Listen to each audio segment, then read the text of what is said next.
क्रीडमानस्ते रामागा गोपगारिका कृष्णामृतं भक्षिते वाणिज्यमात्रे वेद्यनम्। एक बार भगवान कृष्ण ने मिट्टी का भोग लगाया। जैसे ही भगवान कृष्ण ने मिट्टी का डेला अपने मुख पर रखा, बलराम भैया जान गए। बलराम भैया ने कन्हैया की पकड़ी बाह। बलराम भैया बोले, काय कन्हैया, तेरे अंदर बहुत सी अच्छाइयां थी जो तू एक और अच्छाई लेकर आ गया। चल तेरे मैया यशोदा से शिकायत होगी। बलराम भैया कन्हैया को लेकर मैया यशोदा के सामने ले गए। बलराम भैया ने कहा, मैया लाला ने मिट्टी खाई। मैया ने पूछा, काय कन्हैया खाई? अब बेचारे बोलते तब जब मुंह में मिट्टी ना होती। कन्हैया ने सोचा अगर हमने बोल दिया, मैया देख ली तो हमें पकड़े जाएंगे। ऊपर से मैया के हाथ में छड़ी है। कन्हैया बोले नहीं। कन्हैया ने सर झुकाया और मुंह बंद करके सर हिला के बोल रहे, नहीं मैया मैंने नहीं खाई। मैया ने कहा, गौवा से देखो ये तो कह रहा नहीं खाई और तुम कह रहे हो खाई है। बलराम भैया ने कहा, मैया इसे आप जितना सीधा समझ रही इतना सीधा है नहीं। ये दिख रहा है ऊपर से लेकिन अंदर से बहुत टेढ़ा है। मैया मैंने देखा है कि इसने मिट्टी खाई है। मैया ने फिर पूछा, काय लाला खाई मिट्टी? कन्हैया ने फिर सर नीचे किया और हिला दिया, नहीं मैया मैंने नहीं खाई। मैया ने कहा, ऐसे नहीं मानेंगे। कन्हैया ने कहा, फिर कैसे मानेंगी? मैया बोली, आ करके दिखाओ, आ करके दिखाओ तब हम मानेंगे तुमने मिट्टी नहीं खाई। और जैसे ही भगवान ने मुंह खोला, वहां मिट्टी का डेला नहीं था। ये तो अखिल विश्वपति है। भगवान के मुख में मिट्टी का डेला नहीं, भगवान के मुख में संपूर्ण ब्रह्मांड है। उस ब्रह्मांड में एक गोकुल, एक यशोदा, एक कृष्ण, उसका भी मुख खुला। उसके अंदर भी ब्रह्मांड में एक गोकुल, एक यशोदा, एक कृष्ण, उस कृष्ण का भी मुख खुला। माने बाल कृष्ण के खुले हुए मुख में 7 ब्रह्मांड, 7 गोकुल, 7 यशोदा और 7 कृष्ण। दिखलावा मातई निज अद्भुत रूप अखंड। और बोले, मैया मैं कौन हूँ? रोम रोम प्रतिलागे कोटि कोटि ब्रह्मांड। यशोदा जी डर गए, आंखें बंद कर ली, पसीना आ गया, कांपने लगे। भगवान जान गए कि मैया डर गई है। भगवान ने इसलिए संपूर्ण ब्रह्मांड को अंतर्हित कर दिया। बोले, मैया मैंने मिट्टी नहीं खाई। मैया ने कहा, हाँ लाला तुमने मिट्टी नहीं खाई। कन्हैया बोले, अब तो सही है। अब हम बोलेंगे खाई तो आप बोलोगी खाई, हम कहेंगे नहीं खाई तो आप कह दोगे नहीं खाई। मैया अगर अपने आपको अपने लाला पर भरोसा ना हो तो मुंह खोल कर दिखा दे। मैया बोली, देखो सब कुछ करना लेकिन मुंह स्वप्न में भी मत खोलना। लाला हमें भरोसा है तुमने नहीं खाई। और यशोदा जी लाला को ले गई गौशाले में। आज मैया यशोदा कन्हैया की नजर उतार रही है, जिसके लिए लिखा गया है, भ्रगुटी विलास सृष्टि लय होई। जिसकी भ्रगुटी उठ जाती है जन्म हो जाता है। जितनी देर भ्रगुटी रुकती है उतनी देर में पालन हो जाता है। और जैसी ही पलक झपकती है इतनी ही देर में संहार हो जाता है। आज वही कन्हैया मैया यशोदा से अपनी नजर उतरवा रहे हैं। मैया यशोदा ने बढ़िया स्नान कराया, काजल टीका किया, नए वस्त्र पहनाए और दरवाजे पर बैठा दिया। यशोदा जी निकल गए अपने गृह कार्य में। लेकिन बच्चे शांति से और सीधे बैठ जाइए तो हो ही नहीं सकता। कन्हैया ने घुटुओं घुटुओं चलना प्रारंभ किया। कहां पहुंचे? जहां गोबर कन्हैया ने दोनों हाथों से गोबर लिया और दोनों हाथों में समेट लिया, बढ़िया अच्छे से मिलाया। फिर कन्हैया घुटुए घुटुए चले, पहुंचे जहां पानी था। पानी में देखो बच्चे एक ही काम करते हैं, दोनों हाथों से छप छप करते हैं। कन्हैया पहुंचे पानी के पास, एक तो गोबर लगा हुआ, और पानी के पास जैसे ही पहुंचे दोनों हाथों से छप छप करने लगे। फिर कन्हैया पूरे गंदे हो गए। मैया यशोदा के कान में आवाज पहुंची, मैया यशोदा जी आए दौड़े, काहे लाला? अरे अभी हमने तुम्हें स्नान कराया, नए नए वस्त्र पहनाए, काजल टीका किया और तुम इतने गंदे हो गए। अरे पिछले जन्म में तुम सुअर थे क्या? जैसे ही मैया ने कहा पिछले जन्म में सुअर थे, कन्हैया बलराम जी की तरफ देख रहे। बलराम जी ने कहा हमें क्या देख रहे हो, जाओ बताओ, मैया पूछ रही हैं। कन्हैया ने कहा दउआ देखो कितना छुप छुपा कर आते हैं, फिर भी मैया पहचान जाती है। अरे मैं सुअर भी तो बना हूँ। इसके बाद मैया ने फिर स्नान कराया, फिर वस्त्र पहनाए, काजल टीका किया और दरवाजे पर बैठा दिया। मैया इधर गए कार्य में लग गए। उधर से तब तक एक पंडित जी आ रहे थे, मिठाई का डिब्बा लेकर। कन्हैया को देखा, जैसे ही पंडित जी ने कन्हैया को देखा, पंडित जी ने पूछा कन्हैया से, लाला लड्डू खाओगे? कन्हैया ने बोला हाँ बिल्कुल खाएंगे। जैसे ही पंडित जी ने एक लड्डू दिया, कन्हैया खा गए। पंडित जी ने पूछा और? कन्हैया बोले हाँ। कन्हैया ने दूसरा लड्डू भी खा लिया। पंडित जी ने पूछा और? कन्हैया बोले क्या पंडित जी एक बात बताओ, एक एक करके क्या दे रहे हो? हमें पूरा डिब्बा ही दे दो, हम पूरा डिब्बा ही खा लें। एक लो कर रहे हो। तब तक उधर से मैया यशोदा आई, पूछी लाला अरे पिछले जन्म में तू पंडित था क्या? फिर कन्हैया बलराम जी की तरफ देखो, पंडितों को सबसे ज्यादा अच्छा मीठा लगता है। हमें सबसे ज्यादा मीठा बेसन के लड्डू लगते हैं, इसलिए कन्हैया कहते एक एक क्या पूरा लाओ खा ले हम। मैया बोली पिछले जन्म में तू पंडित था। फिर तिरछी नजर करके दउआ की तरफ देख रहे। दउआ बोले कन्हैया एक बात बताओ, मैया प्रश्न तुमसे करती है और तुम मेरी तरफ बार बार क्यों देखते हो? कन्हैया ने फिर कहा दउआ हम इतना छुप छुपा कर आते हैं, फिर भी मैया पहचान जाती, क्योंकि देखो माँ माँ होती है। अरे हम कल ही तो 52 बने और मैया इतनी जल्दी पहचान गई। ये हमारी कन्हैया की कुछ लीलाएं थी। इनके कुछ मित्र श्रीदामा, मनसुखा, सुदामा, वीरभान, मधुमंगल, और इन सबके साथ मिलकर भगवान ने एक योजना बनाई कि हम सब गोपियों के घर जाएंगे। देखो कन्हैया गोपियों के प्रेम में कितना बंधे हुए हैं। भगवान ने कहा प्रेम के बस है दया निधान, और जाति पाति का जिक्र वहाँ क्या, जाति पाति का जिक्र वहाँ क्या, जहाँ है प्रेम प्रधान, प्रेम के बस है दया निधान। कितने बंधन में है ठाकुर जी। शिवरी के झूठे बेरों को दिया जिन्होंने मार। शिवरी रोज रास्ते पर फूल बिछाती थी और इंतजार करती थी कि अब मेरे राम आएंगे। जैसे ही शाम होती थी, बिस्तर पर जाती थी, लेटती थी, तो वो निराश नहीं होती थी, बल्कि ये कहती थी तो क्या हुआ, आज मेरे राम नहीं है, कल आएंगे ये निश्चित है। कितने प्रेम के बंधन में बने हैं। शिवरी के झूठे बेरों को दिया जिन्होंने मान, और गालों के संग जीव रहे हैं आज वही भगवान।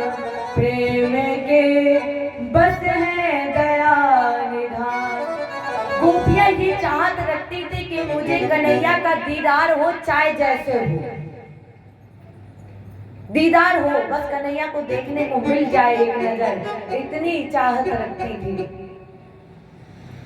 अब जरा ये विचार करिए, क्या भगवान को चोरी करने की जरूरत है, जिसके लिए वेदों में लिखा गया है 3 लोक 14 भुवन का मालिक है, आपका एक तुलसी का दल रखने की उनके पास जगह नहीं, तो क्या उन्हें चोरी करने की जरूरत है?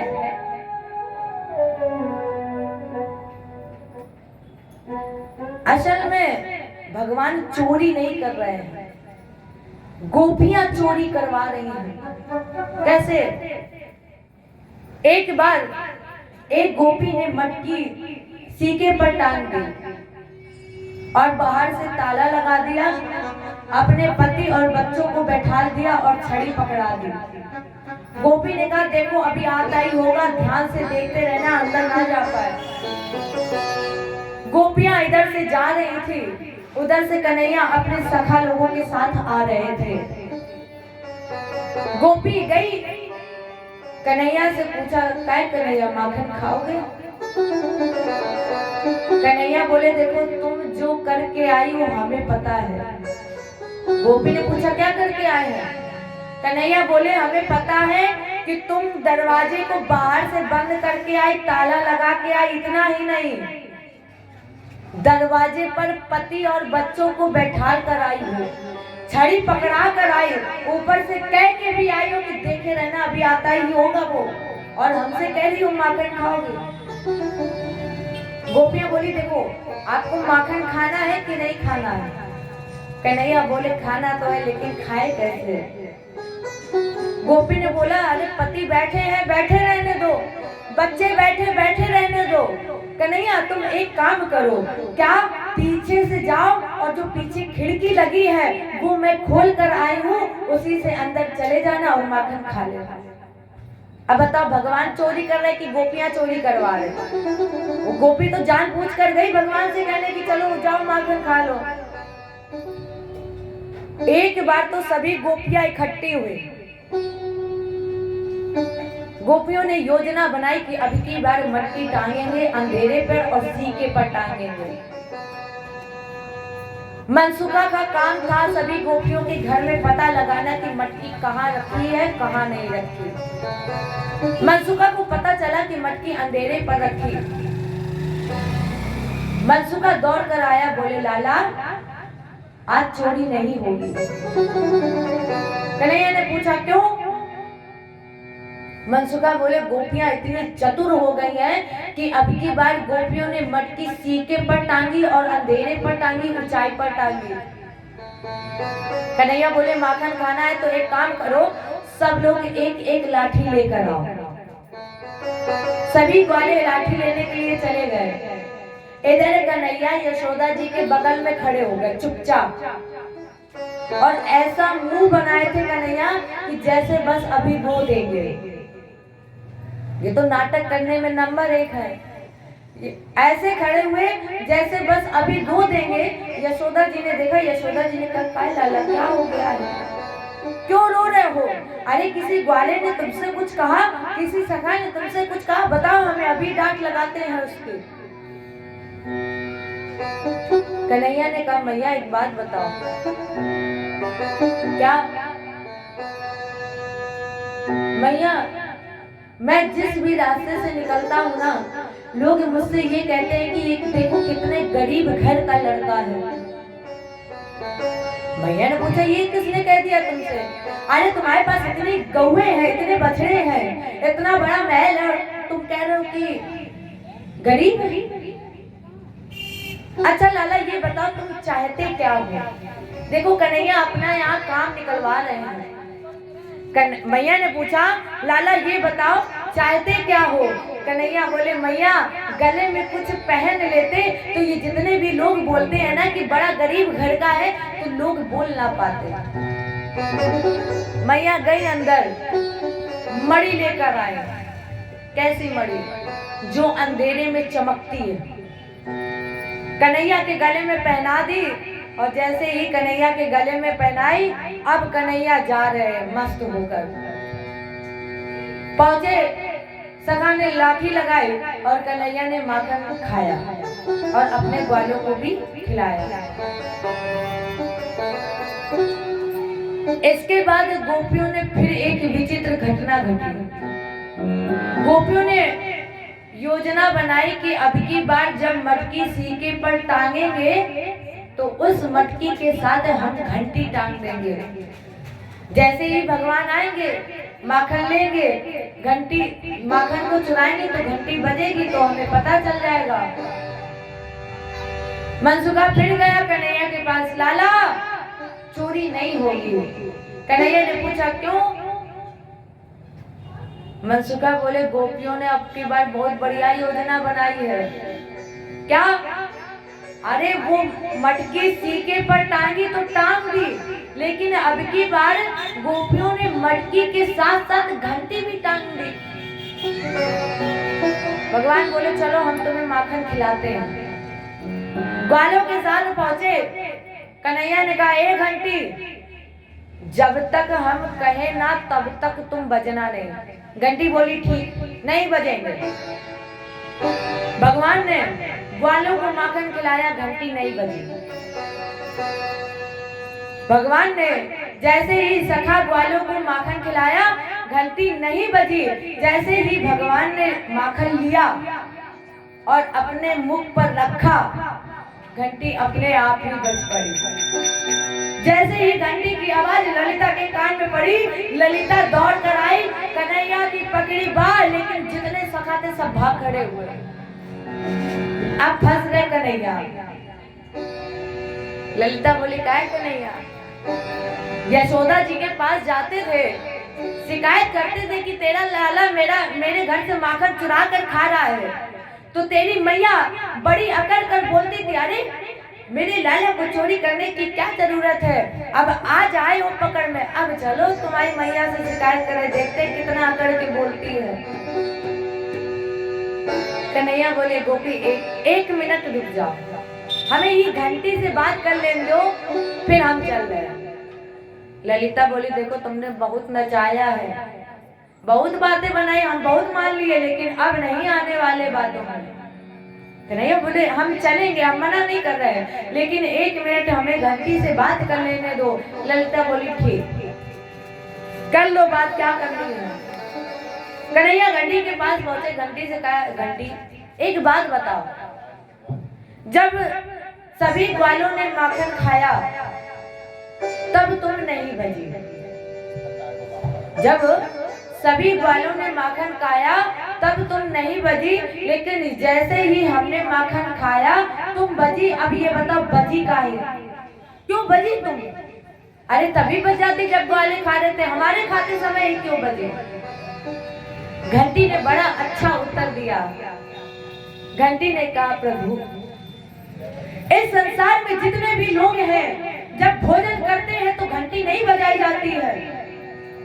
इस संसार में जितने व्यक्ति भोजन करते हैं घंटी नहीं बजाई जाती, लेकिन प्रभु जब मंदिर में पुजारी आपको भोग लगाता है तो एक हाथ से भोग लगाता जाता है, एक हाथ से घंटी बजाता जाता है। हमें आज आपने भोग लगाया, हमें ऐसा लगा कि आज पुजारी जी घंटी बजाना भूल गए हैं, तो जैसे आपने भोग लगाया हम अपने आप ही बज पड़े। अरे हमें तो बजने का अभ्यास है, हम तो बजाए जाते हैं, और जब आपने भोग लगा दिया हम बज गए। अब बताओ इसमें मेरी क्या गलती है? ललिता बोले हो गई बात। कन्हैया बोले ललिता तुम्हें पता है हम नाच बहुत अच्छा लेते हैं। ललिता बोली देखो तुमने बहुत नचा लिया है, अब हम तुम्हारी बातों में नहीं आने वाले, चल तेरी मैया यशोदा से शिकायत करेंगे। कन्हैया बोले एक बात बताओ ललिता, क्या अपने घर में कोई चोरी करता है? अपने घर में कैसी चोरी? ललिता बोली अपना घर। कन्हैया बोले और नहीं तो क्या, ये अपना ही घर तो है। ललिता ने पूछा कैसे? कन्हैया ने कहा देखो हम नहीं कह रहे हैं, आपने कहा। और ललिता तुम्हें पता है हम तुम्हारे पति हैं और तुम हमारी पत्नी। जैसे कन्हैया बोले हम तुम्हारे पति और तुम हमारी पत्नी, ललिता एकदम से चौंक गई। अरे कहा हम 35 साल के और कहा ये 1.5 साल का बच्चा हमसे बोल रहा है कि हम तुम्हारे पति तुम हमारे पत्नी, कैसे हो गए? कन्हैया बोले हमने नहीं कहा है, आपने ही कहा था। कब? कल शाम को ठीक 7 बजे आप हाथ में दीपक लेकर अग्नि को साक्षी मानकर कह रही थी, क्या तुम हो सबके प्राणपति, स्वामी सबके प्राणपति,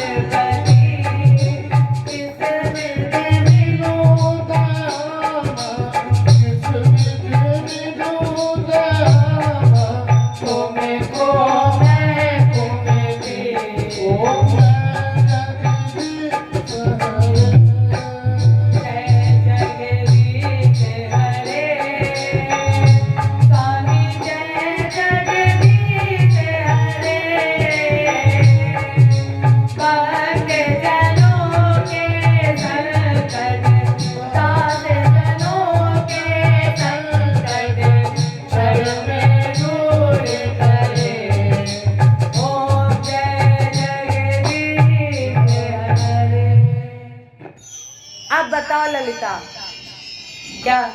देखो कोई भाई बहन से नहीं बोलता है कि तुम मेरी प्राणपति हो। कौन बोलता है? पति पत्नी से बोलती है और पति पत्नी से बोलती है कि तुम मेरे प्राणपति हो। और अगर हम तुम्हारे प्राणपति हैं तो फिर तुम हमारी पत्नी और हम तुम्हारे पति। ललिता बोली देखो ऐसा है, बहुत बातें मना ली, अब तुम्हारी बातों में नहीं आएंगे। पकड़ी बाह कन्हैया की। और जो हमारी पहली माताएं हैं वो जानती हैं कि जब घर से बाहर निकलते हैं घूंघट डाल के निकलते हैं। ललिता ने घूंघट डाल लिया। कन्हैया बोले अब नहीं मान रही हो तो चल रहे करो, चल के शिकायत।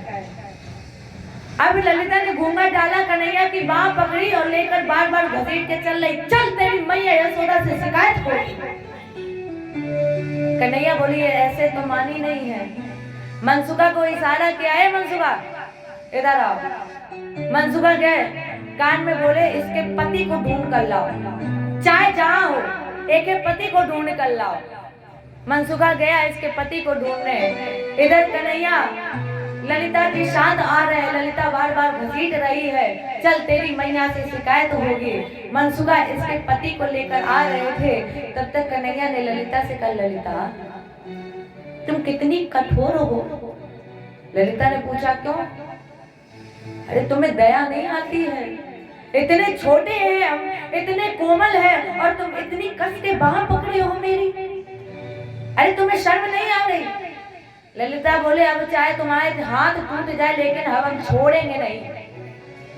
कन्हैया बोले हम छोड़ने को थोड़ी ना बोल रहे हैं, तुम पकड़े रहो, खूब पकड़ो। लेकिन ललिता ऐसा करो, ये हाथ दर्द होने लगा है, इस हाथ को छोड़कर मेरा दूसरा हाथ पकड़ लो। मनसुखा इसके पति को लेकर आया। कन्हैया का जब हाथ बदला तो मनसुखा ने ललिता ने घूंघट नहीं उठाया। कन्हैया ने हाथ पीछे किया और ललिता के पति का हाथ ललिता को पकड़ा दिया। अब इसे क्या पता इसका पति है। पूरे गोकुल में घसीट घसीट के झटक झटक के चल तेरी मैया यशोदा से शिकायत करें। इधर कन्हैया मैया यशोदा के पास पहुंचे। कन्हैया ने कहा मैया आज हम कहीं नहीं गए ना? मैया बोली हाँ लाला आज तुम कहीं नहीं गए हो, आज यहीं पर रहे हो, मेरे पास रहे हो, मेरे साथ रहे हो। कन्हैया बोले मैया आपको पता है गोपियों को फिर भी सुकून नहीं है, गोपियों को फिर भी चैन नहीं पड़ रहा है, अभी आती ही होंगी उलैना लेकर। और जैसे ही कन्हैया ने कहा कि इन गोपियों को चैन नहीं पड़ रही, उलैना लेकर आती होंगी, तब तक ललिता आई और एकदम से पति को आगे झटक दिया। देख तेरे लाला ने माखन खाया। अब कन्हैया बोले मैया से देखो जरा जाके किसको पकड़ के लाई। अरे हम तो यहाँ हैं, हम कैसे माखन चुरा के खा लेंगे? देखिए जाके किसको पकड़ के लाई है ये। मैया ने छड़ी उठाई लंबी और जैसे ही गई पीछे से कन्हैया आ गए। कन्हैया ने कहा क्या हुआ माँ? ललिता सोच में पड़ गई। ललिता ने कहा मर गए। ये तो हमारे तीर था, अब आवाज उधर से आ रही, इसका मतलब हाथ बदली में ही कुछ हो गया है। यशोदा जी ने कहा अरे ललिता, अभी तो घूंघट खोल करके देख लो किसको तुम पकड़ के लेकर आई हो। घूंघट खोल के देखो एक बार।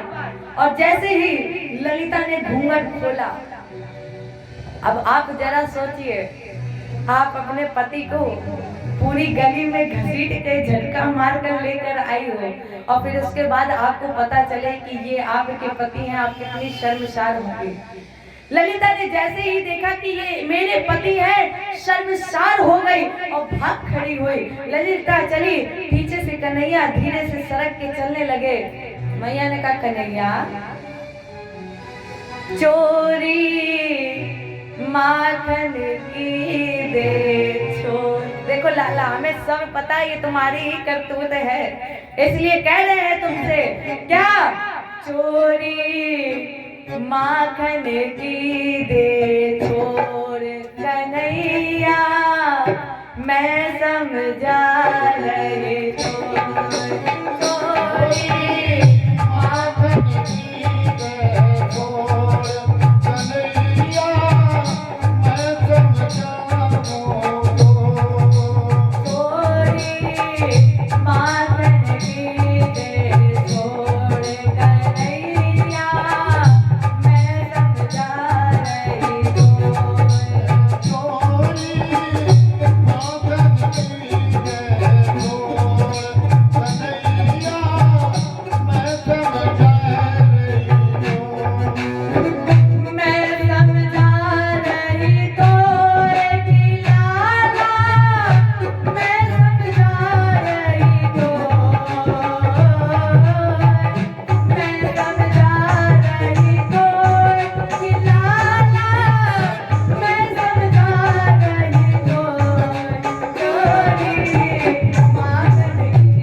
लागे